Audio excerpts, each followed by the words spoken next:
Let me know when you're ready. I'm ready. Okay. So Frank, can you explain to me what these compressors are? Well, these are portable air compressors. They were used to blow out the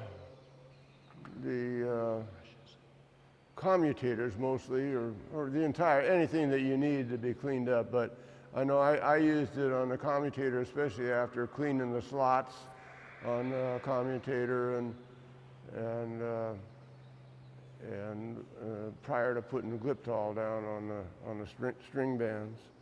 But they're really antiquated, but they worked.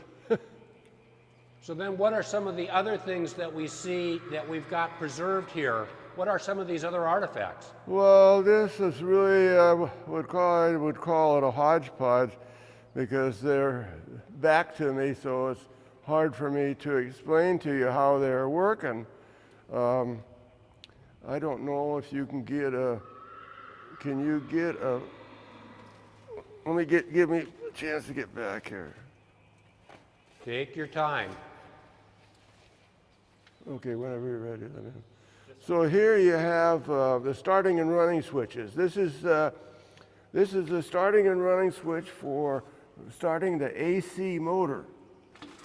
And this right here is the wooden block that I talked about in my article. This block kept you from having the starting switch and the running switch on at the same time. So you turn on the starting switch and you'd watch this meter. You watch this meter here, and it would show you how much power was being drawn. To start with, it was pulled the AC down quite a bit. In fact, the lights in the beanery or around, even in North Bend, could dim a little bit when you first started. And so you had to,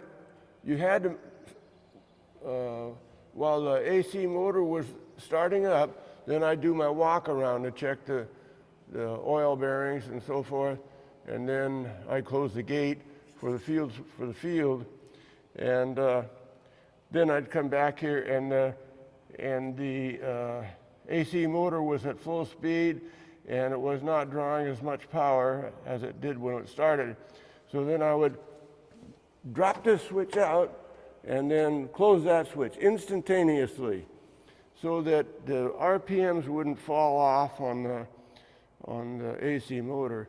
If you didn't do it instantaneously, then the motor could slow down a little bit. And then if you try to put it into a running position, it couldn't get up its RPMs, and it would pull itself way down. And you had to get down, you had to go start all over again. And so I was always prepared, so to speak. And I would be running, thinking ahead of them, trying to think ahead of them, and be in operation, ready to go. But this block, I used to polish this. I used to wax this block so it was like a table piece of furniture. Anyway, that's and here's this is a regulator. You can